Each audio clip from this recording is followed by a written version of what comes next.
melaporkan mengenai nahas melibatkan bas yang membawa penuntut Universiti Pendidikan Sultan Idris Upsi dengan sebuah kenderaan. Mendapati bas terbabit belum dialihkan dari lokasi nahas. Bekal makanan yang dibawa pulang mangsa termasuk juadah hari raya antara pelbagai barangan yang bertaburan di tepi jalan.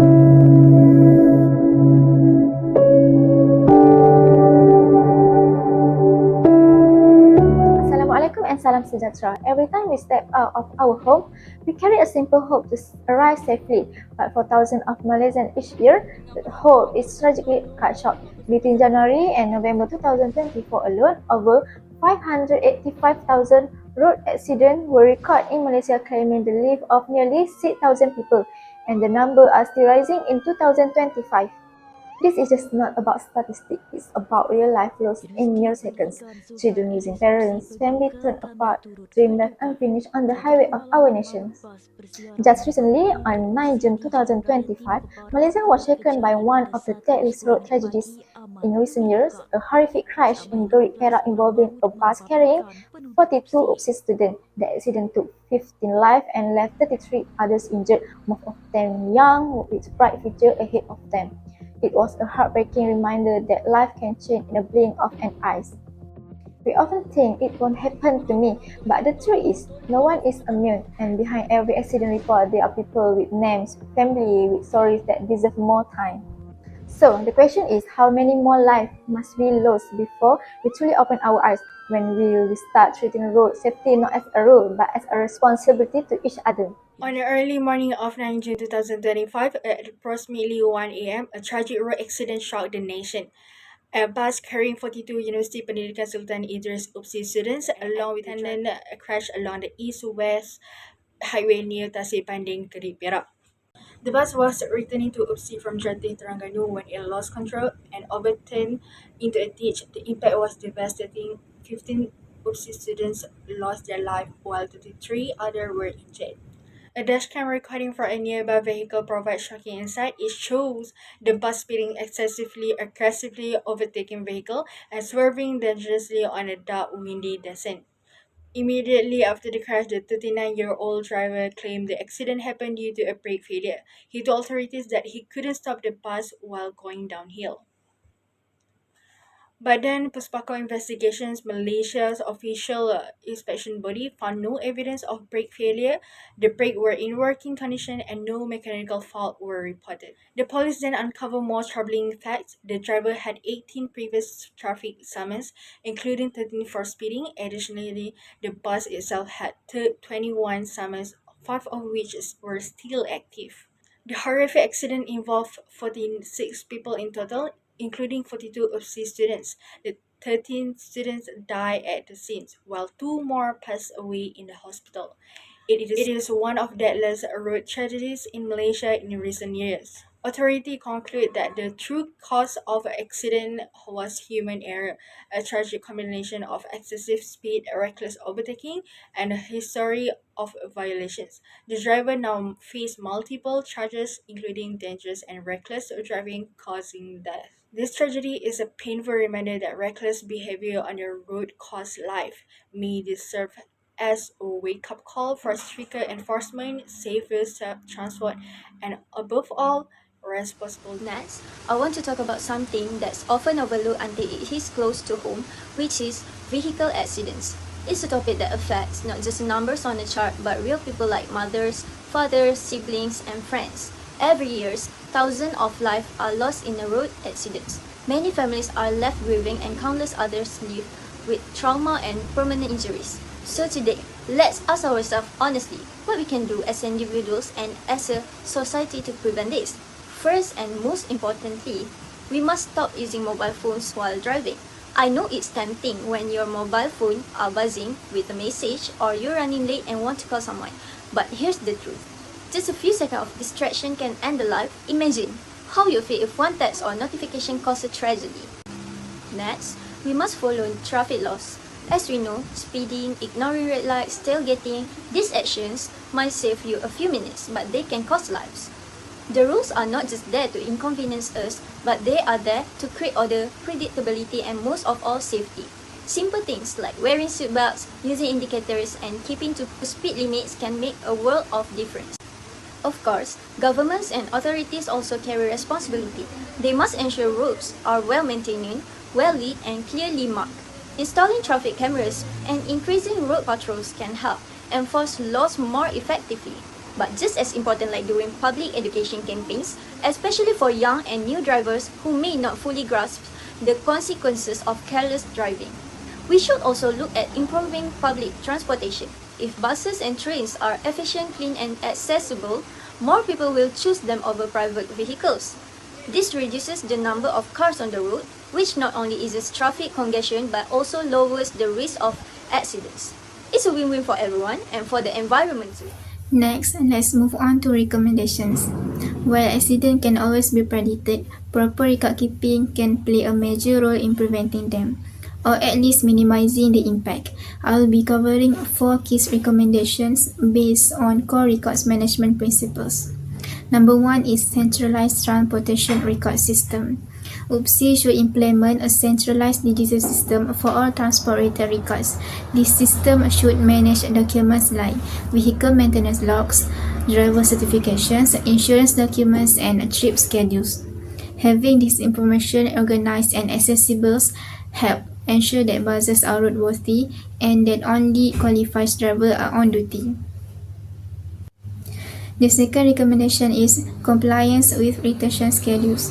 Upsi must follow proper retention schedules because records like maintenance history and driver training should be retained for several years to support investigations or audits. By ensuring records are neither destroyed too early nor kept too long, the university can stay legally compliant and reduce information overload. Number 3 is real-time passenger manifest records. Having real-time passenger manifest is critical during emergencies. Before each trip, passengers should check in either digitally or through a manual log. In the event of an accident, knowing who was on the bus allows for faster response, accurate family notifications, and clearer accountability. Number 4 is regular audit of driver and vehicle records. This means checking that driver license and health checks are up to date and buses are serviced on time. If any of these are missing out or outdated, they can be flagged early and preventing from all possible safety risks. Effective records management isn't just about filing documents, it's also about ensuring safety, compliance, and accountability. By implementing these 4 recommendations, Upsi can better protect its students and staff while reinforcing the importance of good record-keeping practice. So, for this case, what related in our record management topic is in Chapter 8. This incident was one of the worst student-related transport tragedies in Malaysia in recent years. Beyond the emotional and physical loss, this incident raised several issues related to information management, responsibility, and institutional accountability, areas where records management plays a vital role. One of the most important aspects of records management that became relevant during this incident was the accuracy and availability of critical records. For example, the passenger manifest, which is a document that lists the names and identification of all individuals on board, was essential for first responders, the university, and the students' families. Initially, it was reported that 44 students were scheduled to board the bus, but only 42 actually did. This has caused delays and confusion during the identification process. In records management, this is an example of poor record accuracy and failure to update information in real time. A reliable record system should allow authorized staff to update and access the most current version of such vital documents, especially before and during any institutional activity or events. In addition to the manifest, personnel and operational records also became central to the case. After the accident, it was discovered that the bus driver had a record of 18 traffic summonses, including 13 for speeding violations. This information was later revealed by the police, raising the question: how was a driver with such a story allowed to transport university students on a long-distance trip? If proper background checks had been done, and the driver's file had been accessed before the trip, perhaps a safer alternative could have been chosen. From a records management perspective, this highlights the importance of storing, protecting, and reviewing employee or third-party records, especially when public safety is involved. The maintenance records of the vehicle are also a crucial part of this case. The bus driver initially claimed that the brakes failed while going downhill. However, upon investigation, both the Public Works Department JKR and the Roads Transport Department JPJ reported that there was no evidence of mechanical failure. These findings would not have been possible without proper access to historical and technical maintenance records of the vehicle. Here, we see how records serve not only for compliance and documentation, but also as evidence in post-disaster investigation. If such records were incomplete or missing, it would be difficult to hold anyone accountable or to verify the driver's claim. In conducting a study on road accident in Malaysia, specifically the Upsi student bus accident in Crete, we have collected information from various authentic sources that are closely related to the concept of record management. Firstly, we refer to official news portals such as Esor Awani, Malay Mail, and Channels News Asia. These records are public secondary records. They record facts such as the time of the incident, the number of victims, and statements from authorities. Second, we examine chronological video of the incident on YouTube. These materials are non-printed records, which is require digital storage, such as cloud storage. Third, we access official statistical record from PDRM and JPJ, which is include accident report, accident data, and traffic offence. These are primary record because they are issued by government agency with complete metadata. Fourth, we use internet institution records such as official statement, circular, and Upsi memos related to the student involvement. These records are important for administrative and reporting purpose. Overall, the process applying the principle of record management such as identifying the type of record storage method like physical or digital, and ensuring the record are accessible for academic, investigators, or legal reference. This also train professional skill in documentation and archive management. In conclusion, road accidents are not only a national concern but also a serious issue that affects the Upsi community. Several incidents involving students, lecturers, and staff have occurred whether on their way to campus or returning home. This highlights the urgent need for greater awareness and responsibility when using the road, especially among university members. Practicing safe driving, obeying speed limit within and around the campus, and ensuring vehicle maintenance and essential steps to prevent such tragedies.